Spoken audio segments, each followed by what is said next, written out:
కిరణ్, ఏమైంది? చూడండి మేడం.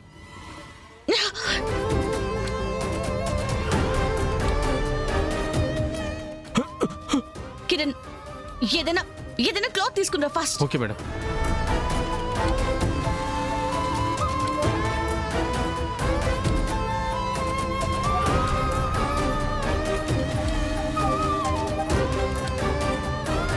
రే లేరా లే.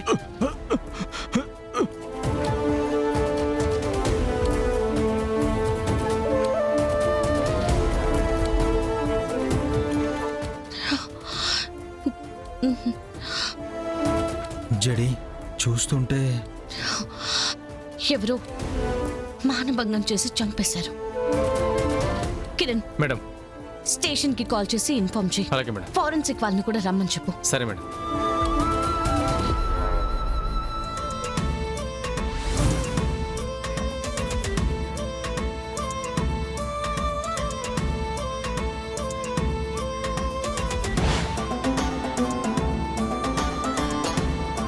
పొద్దున్నే 2 యాక్సిడెంట్లు. 2 కిలోమీటర్ల దూరంలో అమ్మాయి శవం దొరికింది. 2 యాక్సిడెంట్లు తనే చేశాడని మినిస్టర్ దగ్గర పనిచేసే డ్రైవర్ లొంగిపోవడానికి వచ్చాడు. మినిస్టర్ యాక్సిడెంట్ కేసులో ఇంత కంగారు పడుతున్నాడు. నేను తనింటికి వెళ్ళక ముందే లొంగిపోమని సూరిని ఎందుకు స్టేషన్కి పంపించాడు?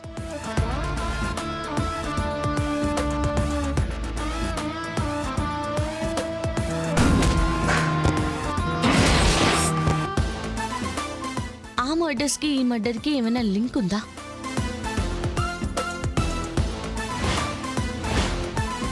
అవినాష్ వాడి ఫ్రెండ్స్ ఈ అమ్మాయిని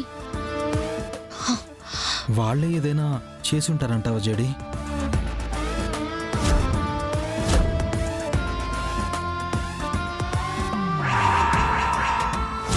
ఖచ్చితంగా సంబంధం ఉంది కేడి. ఇప్పుడు నువ్వు జైలుకి వెళ్లాల్సింది మర్డర్ ఛార్జెస్ తో మాత్రమే కాదు, మానభంగం కేసులో కూడా. మానభంగం ఏంటి మేడం? నేను ఈ అమ్మాయిని ఎప్పుడూ చూడలేదు. నాకు అసలు ఈ అమ్మాయి ఎవరో కూడా తెలియదు. ఈ అమ్మాయి కాదు, ఆ యాక్సిడెంట్లకు నాకు ఏ సంబంధం లేదు. ఇదంతా మినిస్టర్ గారు డబ్బులు ఇస్తానంటే చేశాను. మరి యాక్సిడెంట్ చేసింది ఎవరు? వాళ్ళ అబ్బాయి అవినాష్ బాబు చేశారని ఆ కేసులో నన్ను లొంగిపోమ్మన్నారు. ఇదే మాట కోర్టులో చెప్తావా? చెప్తాను మేడం. కిరణ్ మేడం. సూరిని స్టేషన్ కి పంపించు. ఫార్మాలిటీస్ ఫినిష్ చేశాక బాడీని పోస్ట్ మార్టం కి కూడా పంపించు. Okay madam.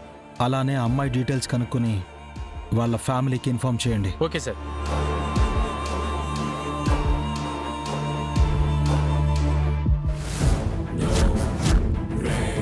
ఇదిగో పాస్పోర్ట్. నువ్వు వెంటనే దుబాయ్కి వెళ్ళిపో. ఆ చెడికి మొత్తం తెలిసిపోయినట్టుంది. ఇక్కడికే వస్తుందంట. ఒక్కసారి నిన్ను అరెస్ట్ చేసిందంటే నీతో నిజం చెప్పించేస్తుంది. రాక్షసి. నువ్వు చూసుకునేదేంటి? నా మీదకి రాదు. అయినా కూడా ఆ జేడీ నా వరకు వచ్చిందంటే దాన్ని వదిలిపెట్టను. రైట్. చెడి అంటే రోజు నువ్వు తిరిగే అమ్మాయి లాంటిది అనుకుంటున్నావా? కళ్ళు ఎప్పుడైనా చూసావా? చిరుత కళ్ళు. నీలాంటి వాళ్ళు 100 మంది ఎదురుగా వచ్చి నిలబడినా గెలిచేస్తుంది. నువ్వు జేడీని వదిలిపెట్టం కాదు, ఒక్కసారి ఆ జేడీ చూపు నీ మీద పడితే ఆ జేడీయే నిన్ను వదిలిపెట్టదు. నువ్వు బతికుండాలంటే ఆ జేడీ చూపు కూడా తగలనంత దూరంగా ఉండాలి. నీ లగేజ్ కార్లో పెట్టించాను. పద పద. ఎయిర్పోర్ట్లో కూడా అన్నీ అరేంజ్ చేశాను. ఇక నిన్ను ఎవరో ఆపరు. మొత్తం ఏర్పాట్లన్నీ కూడా చేశాను. నువ్వేం టెన్షన్ పడకో.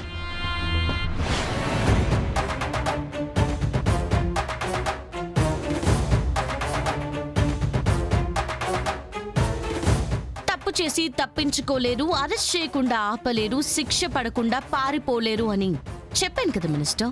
చూడు జడి, ఎక్కడో ఏదో తప్పు జరిగింది. ఆ అమ్మాయికి మా వాడికి ఏ సంబంధం లేదు. ఉందని మేము చెప్పలేదే.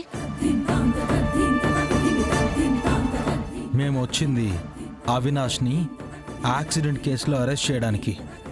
అయినా మీరైతే డిసప్పాయింట్ అవ్వకండి మినిస్టర్ గారు. ఒక్కసారి మా కస్టడీలోకి వస్తే ఈ జన్మలోనే కాదు, పోయిన జన్మలో వీడు చేసిన తప్పులు కూడా ఒప్పుకుంటాడు. వద్దు జడి, నాతో పెట్టుకోవద్దు. నీకు అస్సలు మంచిది కాదు. భయపెడుతున్నానని అనుకుంటున్నావు కానీ నువ్వే భయపడిపోతున్నావని తెలిసిపోతుంది అవినాష్. ఇప్పుడు చెప్పు, ఎవరి కళ్ళల్లో ఎవరికి భయం కనిపిస్తుంది? కళ్ళు ఎప్పుడైనా చూసావా? చిరుత కళ్ళు. పద వినాష్, నీ కోసం మా ఇంట్రాగేషన్ రూమ్ వెయిట్ చేస్తూ ఉంది.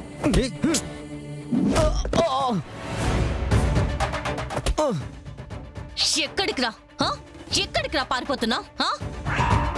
ఇద్దరిని చంపి ఒక ఆడపిల్ల జీవితం నాశనం చేసింది సరిపోదని ప్రాణాలు కూడా తీసి మీ నాన్న కుర్చీ వెనక దాక్కుంటే వదిలేస్తాననుకున్నావా? జేడి, స్టేషన్కి వచ్చి తేల్చుకుంటాను. దీన్ని ఇంతటితో వదిలిపెట్టను. నువ్వేం భయపడకు చిన్న, నేను వస్తున్నా నీతో పాటు. కెడి తీసుకెళ్ళు. వదరా. Daddy, daddy.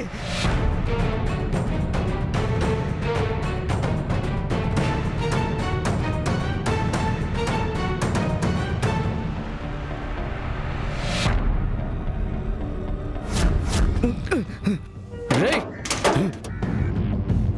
అనవసరంగా నాతో పెట్టుకుంటున్నావు జేడి. నువ్వు కొట్టిన ప్రతి దెబ్బ, చేసిన ప్రతి అవమానం గుర్తు పెట్టుకుని వడ్డీతో కలిపి ఇచ్చేస్తా. నువ్వొచ్చింది అత్తారింటికి కాదురా, సాయంత్రానికల్లా ఇంటికి వెళ్ళిపోయి నా మీద రివెంజ్ ప్లాన్ చేయడానికి. ఒక అమ్మాయి జీవితాన్ని నాశనం చేసి చంపేశావు. నిన్నెలా వదిలిపెడతాన్రా? నాకు ఆ అమ్మాయికి ఏ సంబంధం లేదు జేడి.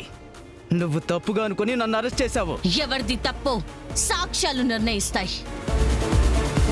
ఆ అమ్మాయికి అలా జరగడానికి నీకు సంబంధం ఉందని నాకు తెలిసిందా? నిన్ను మాత్రం నేను వదలనురా. నీ జీవితమంతా నువ్వు ఈ జైలు గోడలు మాత్రమే చూసేలా చేస్తాను. చావలేక బతకలేక నరకమంటే ఏంటో చూపిస్తాను. ఏయ్! ఛా! జేడి, నిన్ను వదలను. రమ్య, వెంటనే ఫార్మాలిటీస్ అన్ని ఫినిష్ చేయండి. జేడీని ప్రూఫ్స్ తీసుకుని రమ్మని చెప్పు. Yes sir. ఏంటి సాధు ఇది? మినిస్టర్ గారు కూర్చోండి సార్. ఏమైంది? ఏంటి నాటకాలు ఆడుతున్నావా? మీ పోలీసులు నా కొడుకుని కొట్టి అరెస్ట్ చేస్తారు. నువ్వేమో ఏమీ తెలియనట్టు ఏమైందని అడుగుతున్నావు. ఏంటి నాతోనే గేమ్స్ ఆడుతున్నావా? పోలీస్ స్టేషన్కి వచ్చి ఒక సీనియర్ ఆఫీసర్తో మాట్లాడేటప్పుడు ఆ మాటల్లో గౌరవం ఉండాలి మినిస్టర్ గారు. మర్యాదల గురించి నువ్వు నాకు చెప్తున్నావా? ఒక మినిస్టర్ అని కూడా చూడకుండా నా కొడుకును కొట్టి ఈడ్చుకుంటూ వచ్చినప్పుడు ఏమైంది ఈ మర్యాద? నేను పొద్దున చెప్పాను, ఇప్పుడు కూడా చెప్తున్నాను. నేను కొట్టింది, అరెస్ట్ చేసింది ఒక క్రిమినల్ని. ఆ క్రిమినల్ మీ కొడుకయ్యాడు.